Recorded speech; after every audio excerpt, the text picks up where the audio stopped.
Hola, bienvenidas y bienvenidos una vez más al taller de Identidad, Conocimiento y Aprendizaje de la Universidad Autónoma de la Ciudad de México, plantel Coatepec, para los grupos 1101, 1109 y 1114, en este semestre a distancia por la pandemia del coronavirus.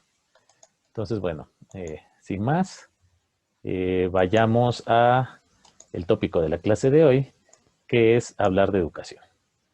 Y es que finalmente, pues tiene que ver mucho que ver con este eje temático número 1, donde pues la necesidad de explicar el porqué de la UACM, ¿verdad? Su razón de ser.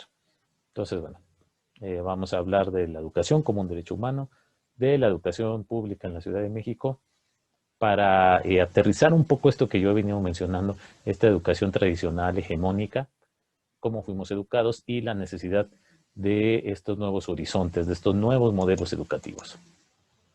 Bueno, para ya entrar en materia, tenemos que hablar de las universidades públicas en la Ciudad de México. Y esto no es poca cosa, ya lo mencionaba yo, tanto al sur del continente, en Santiago de Chile, como al norte de la frontera de nuestro país, en Estados Unidos, a pesar de ser muy buenas universidades, claro que lo son de las mejores del mundo, pero son privadas. Es decir, no en todos los países hay educación pública. Y hay países de nuestro continente donde la educación es privada, es un negocio y no es un derecho. No es un derecho constitucional. A eso se refiere el movimiento chileno con una nueva constitución, dado que en su constitución la educación no es un derecho. Y por ende, pues está a manos del mercado y de las escuelas privadas. Entonces, bueno, esto es una situación muy sui generis, muy particular de la Ciudad de México, en la cual pues tenemos la herencia de esta Universidad Pontificia Eclesiástica que estaba en San Ildefonso, en la Nueva España, que para 1910, antes de la Revolución Mexicana y en pleno proyecto de Vasconcelos, el que acuña el lema de por mi raza hablará el espíritu, hace la Escuela Nacional Preparatoria número 1 ahí en San Ildefonso, ¿no? Y justo para 1929, pues revolucionariamente se le dota de autonomía. De ahí pues es hasta el proyecto de Lázaro Cárdenas en el 36, con el Politécnico Nacional, que justamente nace aquí en Zacatenco, en terrenos expropiados a empresarios vascos, y bueno, ahí por la Normal, ¿no? Justamente donde estaba después del barrio universitario del centro, pues las escuelas públicas, ¿no?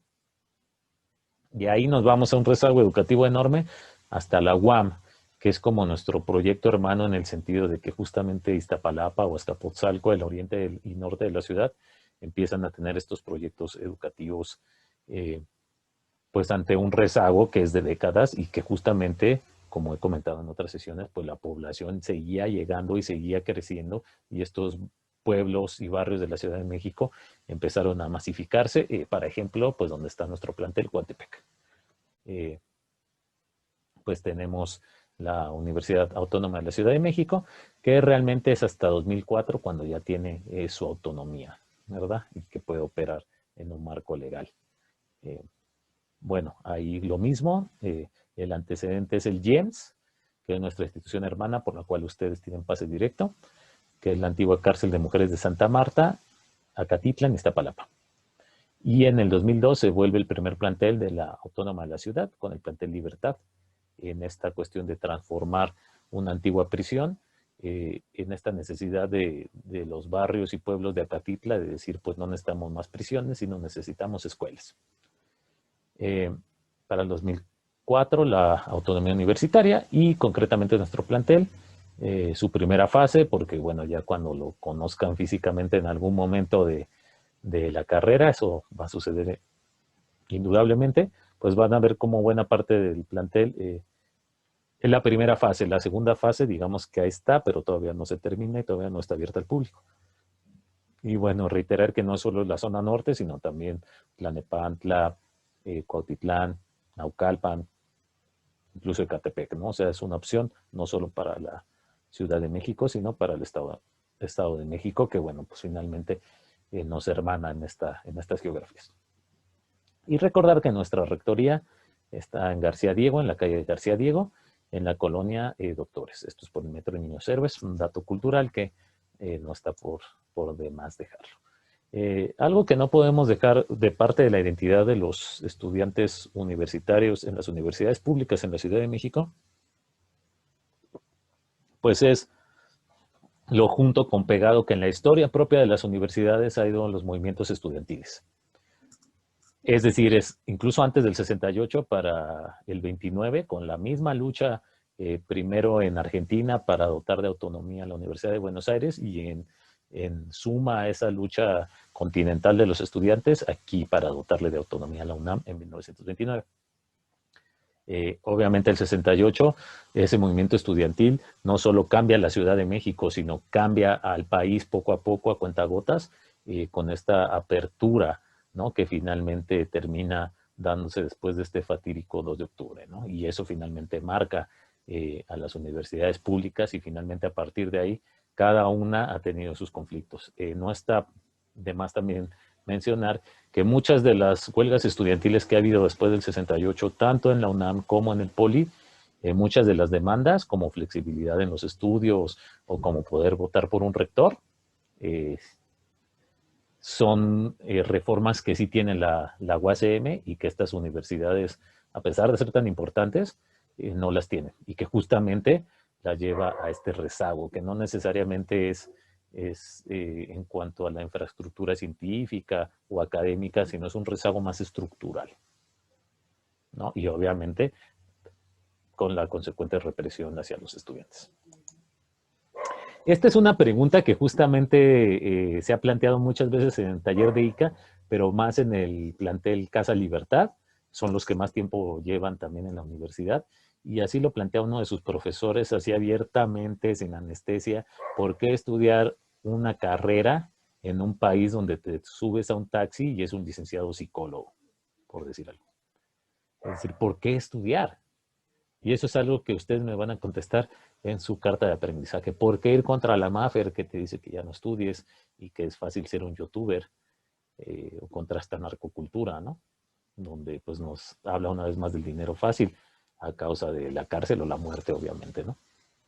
Entonces, bueno, no es nada más una cuestión discursiva, es una situación que se viene viviendo de años en la ciudad, de una exclusión, y que en ese sentido pues tampoco se vale nada más decir ni estudias ni trabajas, mientras también el Estado no genera las opciones para que esto no suceda.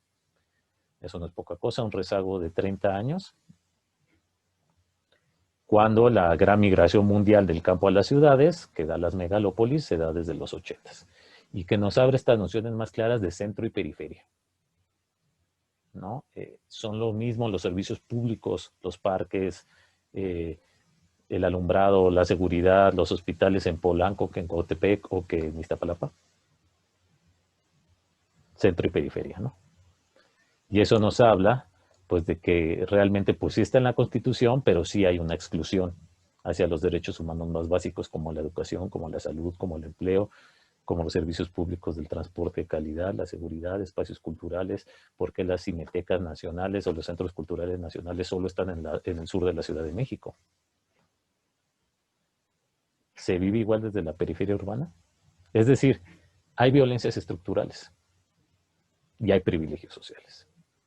Entonces, a partir de ahí viene la necesidad, ¿no?, de un derecho humano, que es el derecho a la educación. Bueno, para no hacer esto más largo, tomamos un poco de esta tradición latinoamericana de la educación popular. Este pedagogo que funda esta tradición latinoamericana en los 70s, en un país lleno de exclusiones, de clasismos, de racismos, como es Brasil, muy parecido a México. Y nos habla Gilberto Freire, ¿no?, el padre de la educación popular en América Latina. Que en realidad la pedagogía que nos han dado es de las mentiras, porque no quieren educarnos, porque enseñarnos libera. En realidad, Freire critica esta escuela tradicional porque se dice que el estudiante no sabe, solo nos ponen a jugar memoria, datos aislados, sin explicarnos el por qué o para qué.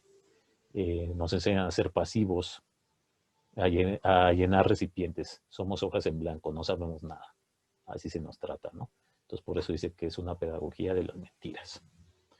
Y él dice en esta pedagogía del oprimido que hay que desmitificar la realidad, que tenemos que descubrir el mundo entre todos porque realmente nos está engañando una hegemonía que nos excluye de nuestros propios derechos humanos. Dialogando, compartiendo ideas nuevas, un diálogo libre, popular, coloquial. Es decir, el tercer mundo tiene un analfabetismo funcional. La sociedad es excluyente y tiene enormes brechas sociales y la exclusión a la educación la refuerza. Necesitamos una educación humanizadora. Preguntas que respondan a las necesidades de nuestros barrios, de nuestros pueblos, de nuestros países, no necesariamente del Fondo Monetario o el Banco Mundial. Necesitamos conciencia, pensamiento crítico contra esta hegemonía y sentido común de la vida.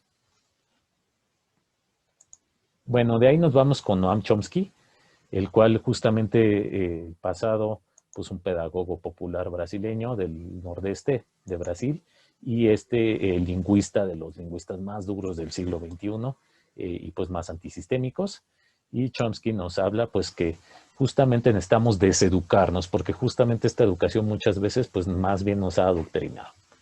Que la educación está a manos de empresarios y sus intereses privados, por ejemplo en Monterrey, y pues que ellos están contra las universidades públicas. Coparmex nos dan una falta de razonamiento, realmente nos están adoctrinando, una escuela tradicional que ha perpetuado la violencia y la falta de democracia y de derechos humanos y como vemos ahorita en muchas de las universidades el acoso a las compañeras.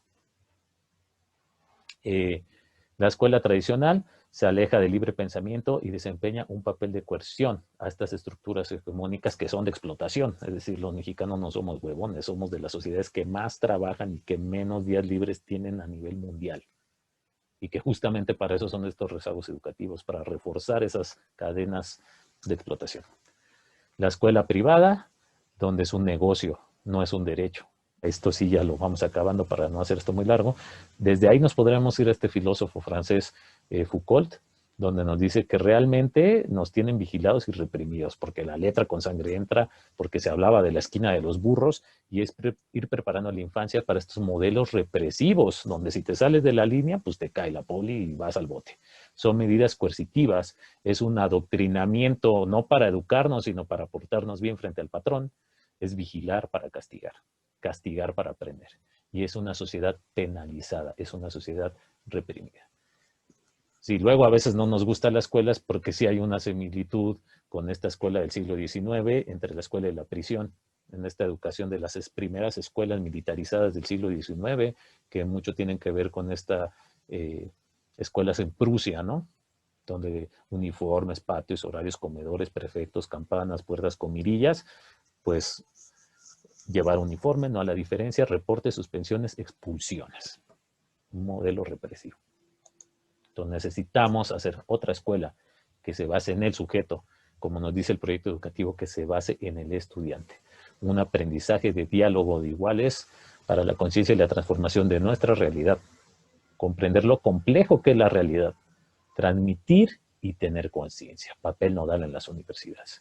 Entonces, bueno, vamos a ir reflexionando esto hacia la carta de aprendizaje. Y bueno, por favor, el debate virtual que vamos a tener con estos videos. Ya no hago más largo el video y en las plataformas está, por favor, las actividades que son, ahorita es la línea del tiempo. ¿Ok? Simplemente aquí estoy poniendo, bueno, hacia dónde vamos y hacia dónde queremos llevar estas reflexiones. Entonces, bueno, aquí cortamos el video.